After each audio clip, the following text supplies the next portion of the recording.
komplyuter irsilanish. Bu noallel genlarning o'zaro ta'siri hisoblanadi. Bu ta'sirda boshqa gen lokuslarida joylashgan genlarni o'zaro munosabati o'rganiladi. Misol uchun, mana xromosomani, gamologik xromosomalarni mana bu nuqtasidagi A gen va mana bu nuqtasidagi B gen o'rtasida munosabat bo'lyapti. Ya'ni mana shu noallel genlarning o'zaro ta'siri hisoblanyapti. Shuni demak ajratib olaylik. Xo'p, komplementar irsilanishni biz kitobda o'qiganmiz, ya'ni 10-sinf nazariyasida bor va bunda 4 xil fenotipik sinf bor. Bu fenotipik sinflarni qanday kelib chiqishini o'rganamiz. Birinchisi 9 3 3 1. Bularning har birining qoidasi bor. Mana bu nisbatda A gen mustaqil holatda kelishi bor, to'g'rimi? Mana shu holatda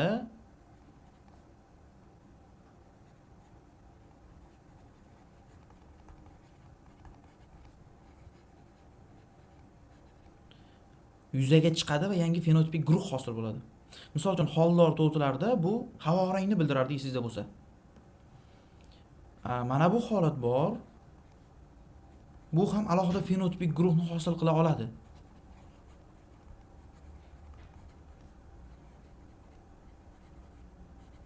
Fenotipik guruhni hosil qila oladi.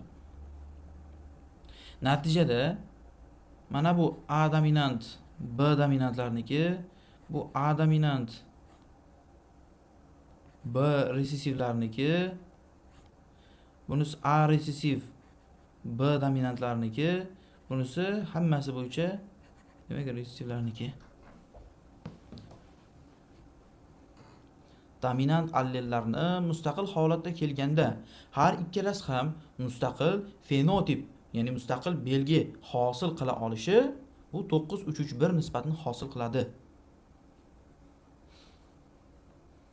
Keyingi nisbat 9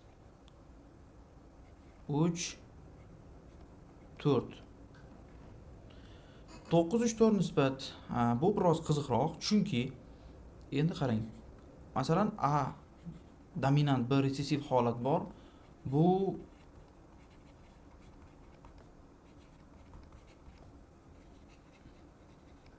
yangi fenotipik guruhni shakllantira oladi-yu, lekin B gen mustaqil holatda kuchi yetmaydi belgi hosil qilishga.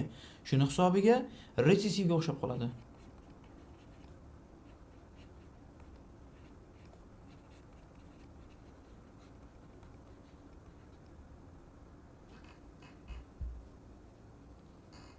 Shuni hisobiga resessiv fenotip hosil bo'ldi. Ya'ni bu yerda A dominant, B dominantlar bo'lsa,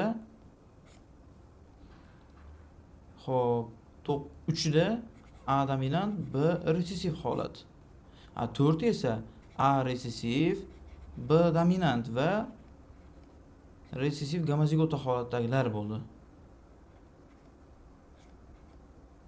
Mana shular 3 bilan 1 qo'shilib 4 ni hosil qildi.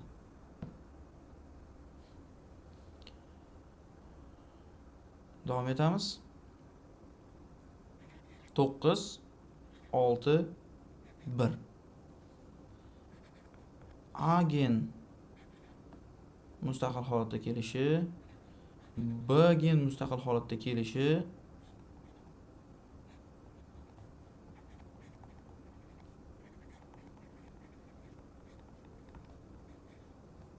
bir xil fenotipni yuzaga chiqarish kerak. A gen dominant holatda kelishi ham, B gen dominant holatda kelishi ham bir xil fenotip. Buni natijasida mana o'rtada turgan uchlar qo'shilib 6 ni hosil qilyapti. 9 6 1 ga qovoq misol keltirilgan. Gardishsimon qovoq, yumaloq qovoq va mana bunisi uzunchoq qovoq. Qovoqlar misolda bor.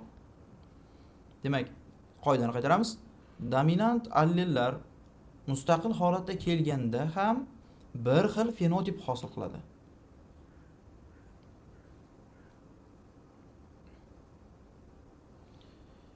Keyingisi 9 ga 7.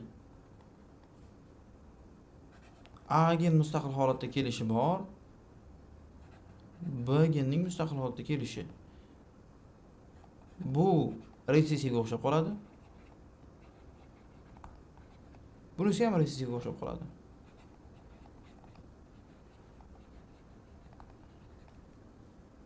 Ikkalasi ham belgi hosil qilishga kuchi yetmaydi. Natijada resessiv fenotipini hosil qilib qoladi. Biz bilamiz, mana bu 9 lar nega o'zgarmayotganini. Chunki komplementarlikga ko'ra A va B dominantlari birga kelganda boshqacha belgi hosil bo'ladi. Ya'ni dominant genlar yo'q bo'lgan holatga qaraganda.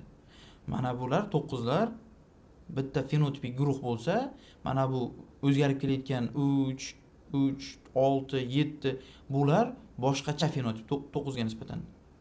Ikkala dominant birga kelishi boshqacha alohida.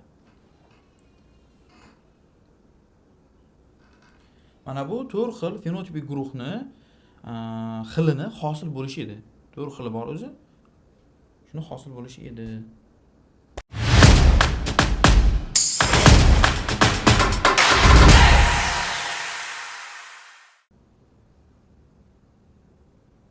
Endi hozir bularni qaysi organizmlarda kuzatilishini yozib qo'yaman va sizga masalada qanday shaklda ishlata olasiz, qanday topa olasiz mana shu nisbatlarni uni o'rgataman.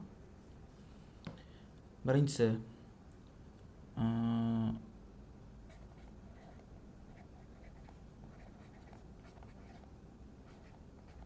tovuqlar tojida, ya'ni xo'rozlar toji, tovuqlar toji baribir bir xil. Xoldor to'ti,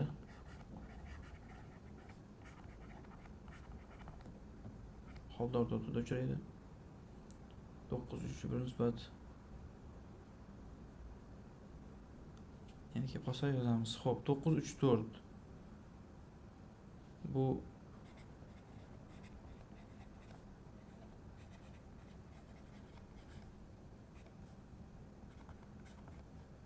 mana shu yerda ko'rgandim.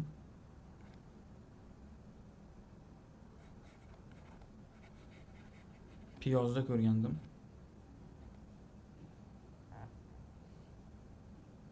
Xo'p, 9-6-1 nisbat. Bu qovoq mevasi.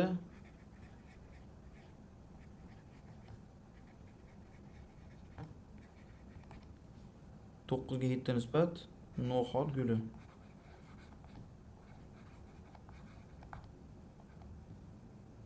No'xat guli. Mana shularda keladi. Endi siz nisbatlarni masalada qanday ajratib olasiz? Agar siz komplementarga oid masala ishlayotganingizda nisbatini aniqlab olsangiz bo'ldi. Siz уже 80% masalani ishlab bo'ldingiz. Kamida 80%. Birinchi belgi nechta fenotipik guruh aytilyapti. Agar aytayotgan fenotipik guruhi ikkita bo'lsa, u 9 ga 7 nisbat. Masalan, qizil va oq deb aytdi, boshqa rang aytgan yo'q. Demak, u 9 ga 7. 3 ta fenotipik guruh aytilsa, yo 9-3-4 yoki 9-6-1. Agar 4 ta bo'ladigan bo'lsa, o'zi 1 dona bunaqasidan. 9-3-4 nisbat, 9-3-3-1 nisbatda ekan.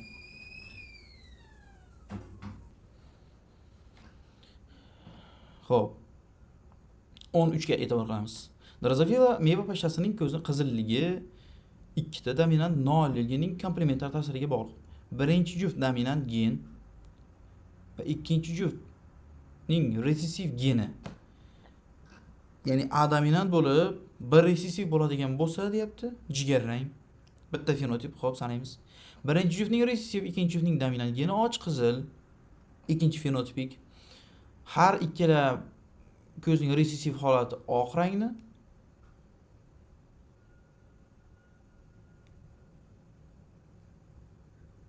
ifodalaydi.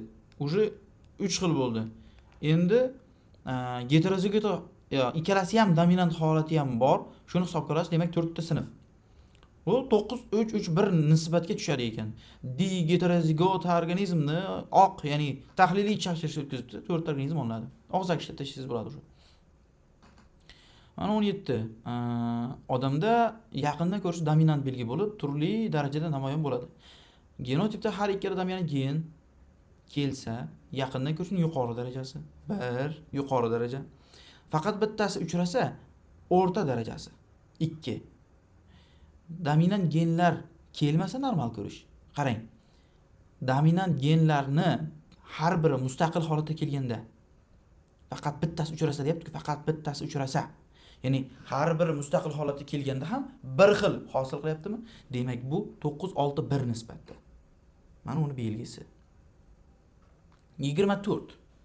Mana 24. Sichqonlarda junning qora rangini kulrang bo'lishi ustun dominant. Nima degan? Jun rangining kulrang bo'lishi dominant. A, B genlar bilan bog'liq ekan. A gen mustaqil bo'lsa qora, B gen mustaqil bo'lsa, ya'ni A ishtirokisiz hosil bo'lishini ta'minlay olmaydi. Mana qarang. Jun rangi hosil bo'lishini ta'minlay olmaydi. Demak, shu joyni o'zidan biz uni 9-3-4 nisbat ekanligini bilamizmi? Nega? Qanday bu xulosa kelyapmiz? A, B birgalikda kelsa, bu komplementar edi. Ya'ni kulrang hosil qilayotgandi. A genning o'zi dominant holatga kelganda belgi hosil qilyapti qorani. B gen esa mustaqil hosil qila olmay qolyapti. Mana 3 xil fenotip bo'lyapti va bu 9-3-4 ga aynan to'g'ri keladi.